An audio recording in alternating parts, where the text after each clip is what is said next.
Good morning, my Real News Midday TV family. Thank you so much for tuning in this morning, and I'm wishing for everyone a wonderful and a productive day. And in the news this morning, retired cop killed in Mandeville crash. A retired policeman died as a result of injuries he sustained in a two-vehicle crash in Mandeville, Manchester on Monday. Relatives identified him as Robert Lambert, a retired police sergeant. Preliminary reports are that about 7 p.m., Lambert was driving a Nissan Tida motorcar towards a Villa Road when, upon reaching the intersection with the Carteret Road, the car collided with an Isuzu truck. He was taken to hospital where he was pronounced dead. Relatives who gathered at the scene of the crash were in a state of shock and disbelief up to late Monday night. 5 people fatally shot on Waltham Park Road. 5 people were shot and killed on Waltham Park Road in Kingston Monday evening. The incident occurred around 7 p.m. The Constabulary Communication Unit, the information arm of the Jamaica Constabulary Force, confirmed the incident but were unable to provide further details. Carry on wounding and gun charges after man beaten and pistol whipped. Law enforcers from the St. Andrew North Police Division have charged 29-year-old Winston Linton, a taxi operator of Retreat Drive in the parish, with unlawful wounding, possession of a prohibited weapon, and using a firearm to commit a felony following an incident in his community on Tuesday, November 12. Reports from the Constant Spring Police are that about 2 p.m., Linton and another man got into an altercation with a man, during which Linton allegedly used a bottle to hit the man in his face, while the other man used a gun to hit the targeted individual on his back. The matter was reported to the police and an investigation was launched. Linton was arrested on Friday, November 15. He was charged on Friday, November 22, following an interview in the presence of his attorney. His court date has not yet been finalized. Cosmetologist booked for alleged car-stealing escapade. The Halfway Tree Police in St. Andrew have charged 27-year-old Sherianne Martin, a cosmetologist of Boak Village Heights in St. James, with a larceny of motor vehicle in relation to an incident that occurred on Knutsford Boulevard in New Kingston back on Wednesday, July 24 of this year.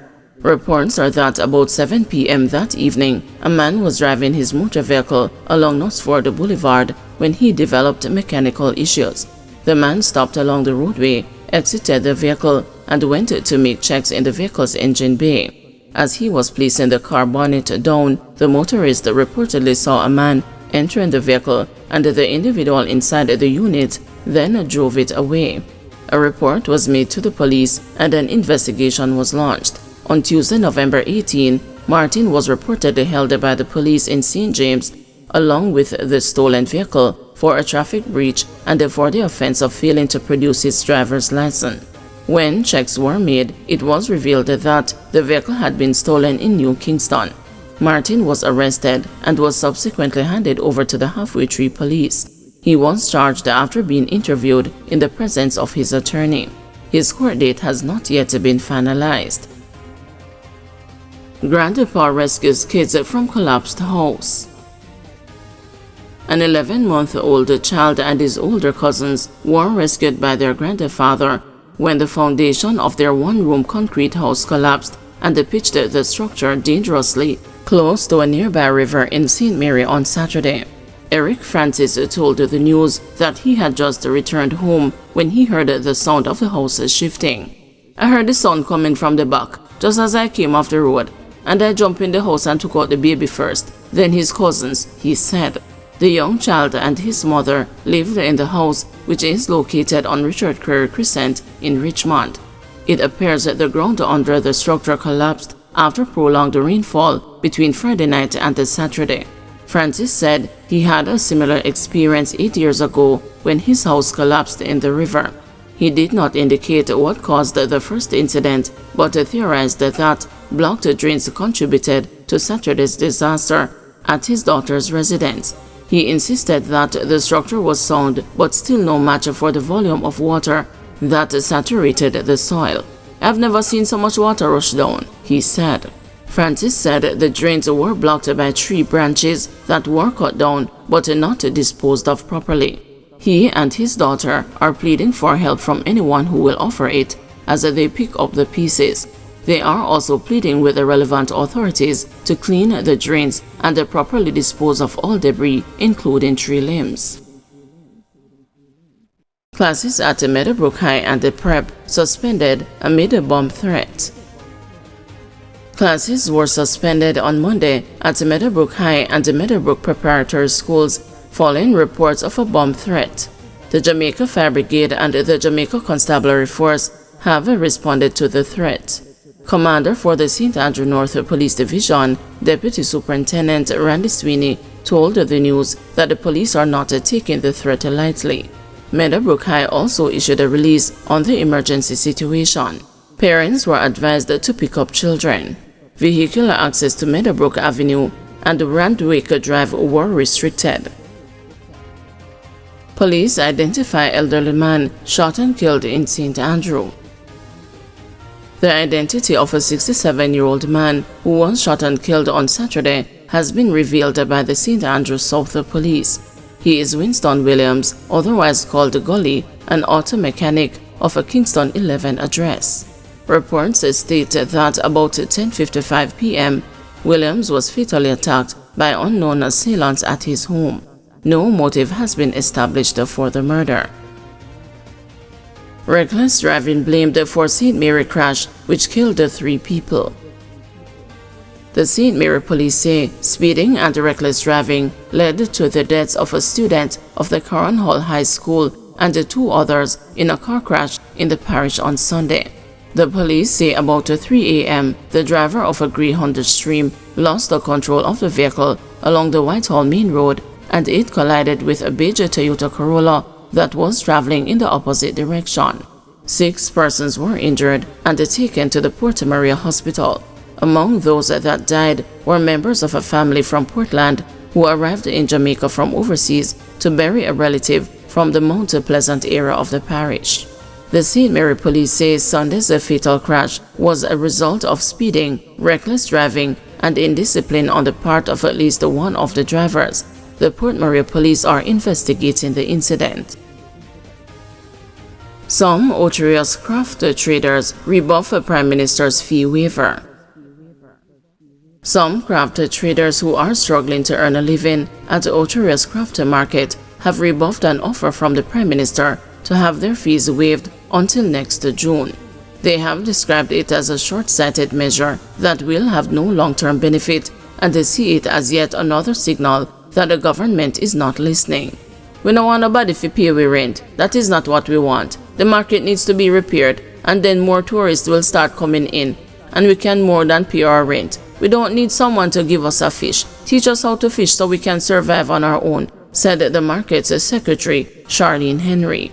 She has been a craft trader for more than 20 years and was among a group of about 6 of her peers who congregated at the entrance of the market Monday morning. None of them completely embraced the announcement made by leader of the governing Jamaica Labour Party, Andrew Holness, as he closed the party's 81st annual conference on Sunday. In outlining measures that would show that the administration cares about the tourism sector and its employees, Holness said the fee waiver is supposed to help stakeholders in our craft market who were badly affected by fall-off in cruise visitors. To lighten the burden that they face, the government will waive fees for all craft vendors in government-owned craft markets for the months of December and January and write off any outstanding fees owed by craft vendors. This is designed to ease the economic burden on the craft vendor and give them a head start in the winter tourism season, he told the throng of supporters gathered at the National Arena.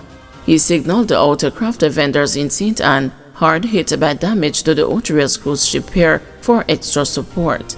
I have instructed that the waiving of fees for craft vendors in St. Anne will extend until June of next year when the pier is set to reopen, Holness said to chairs. The reaction from Henry and others at the market was starkly different. I think it is an insult. This is way off from what my concerns and problems are. I am having a great issue to get my shop in a state to apply for my Jamaica Tourist Board license, where I can go to the bank and open an account and have proof of my funds. That is one of our greatest issues. And then you're gonna come and talk about paying shop rent? I'm not frightened over someone paying the rent, she scoffed. The third generation in her family to earn a living at the craft market, she said that she is not affiliated with any political party. Vendors say they pay about $2,500 per month. They need to come in here and fix the property and bring it up to the international standards so tourists will be excited to stop here. Every day we hear how much is being made by the tourism industry. So where is the millions being used? The market needs to be upgraded, Henry insisted.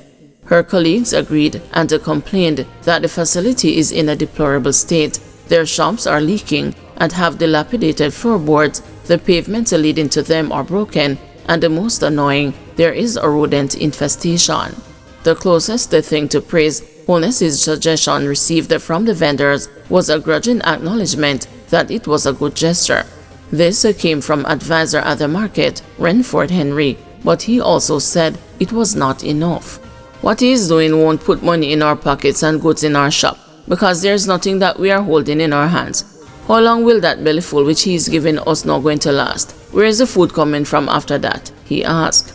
They see the condition and suffering of the craft market, and yet nothing has been done. The whole craft fraternity is suffering because they are not helping us to get people into the craft market. We have items for months and years that are not being sold, Renford Henry added. He suggested that Urban Development Corporation, the state agency in charge of operations at the craft market, fix the infrastructure. We want improvements and developments in the craft market, so when the tourists come, they don't turn away because of the shambles, he said. Another vendor, Andrea Green, urged Holness to visit the market. She believes it will help him understand their frustration. We are suffering in here. We are not getting no business. Waiving the fees will help us a little bit, but that is not the root of the problem. We are not making any money, and I am stressed to my neck. He should look into coming here, have dialogue, and listen to our plea, she said.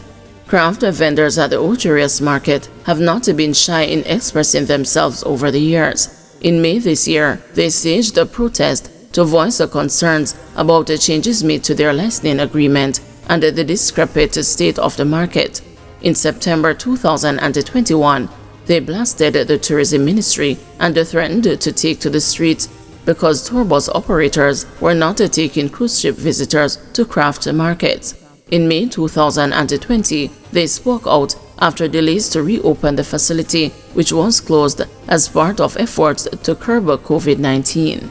Their grouses about the need for repairs and the lack of clients have been repeated by other markets across the country over the years.